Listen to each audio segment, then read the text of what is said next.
আসসালামু আলাইকুম এভরিওয়ান, আশা করছি আপনারা সবাই ভালো আছেন। সো আজকে আমাদের সাথে আমাদের একজন সাকসেসফুল অ্যাপ্লিকেন্ট আছে।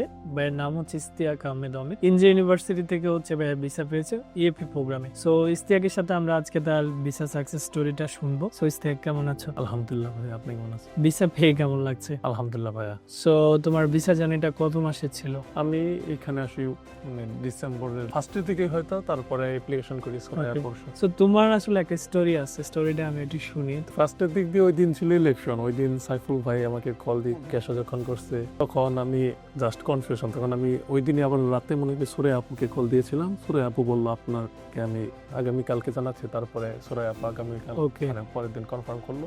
বিষয়টা টোটালি আনএক্সপেক্টেড ছিল। না, আমি যখন শুনলাম যে আমাদের ইন্ডিয়া থেকে ইস্তিয়াকের ভিসা আসছে, পরে আমি চেক দিলাম যে না, ওর তো এনরোল করা অন্য ইউনিভার্সিটিতে। সাডেনলি যেটা হয়ে গেছে, এটা তোমার জন্য আসলে বেস্ট অপরচুনিটি আমি বলবো। জি ভাই। কারণ অন্য ইউনিভার্সিটি রিজেকশন আসতেছে, এখানে ভিসা হয়ে গেছে। পায়োনিয়ারের সাথে জার্নি কেমন ছিল? পায়োনিয়ারের টিম কেমন সাপোর্ট করছে তোমাকে? সুরাইয়া আপুকে আমি যখনই মেসেজ দিয়েছি তখনই আমি সাপোর্ট পেয়েছি এবং মানে সকল প্রসেসিং এ একটা স্মুথ একটা এক্সপিরিয়েন্স ছিল। তো নতুন যারা ফ্রেশার স্টুডেন্ট যারা আছে তাদের জন্য কোনো সে আছে? আমি আশা করি ইএপি তে যেহেতু এই মুহূর্তে ভালো ভিসার ইস্যু আছে, তাই ইএপি তে অ্যাপ্লাই করা উচিত। আর পায়োনিয়ার এডুকেশনের মাধ্যমে অ্যাপ্লাই করলে ইনশাআল্লাহ একটা ভালো অভিজ্ঞতা হবে আপনাদের। ওকে, সো অমিতের সাথে আমাদের সাউথ কোরিয়াতে দেখা হচ্ছে, আর পায়োনিয়ারে যারা আসবেন তাদের সাথে এখানে দেখা হচ্ছে। থ্যাংক ইউ সবাইকে।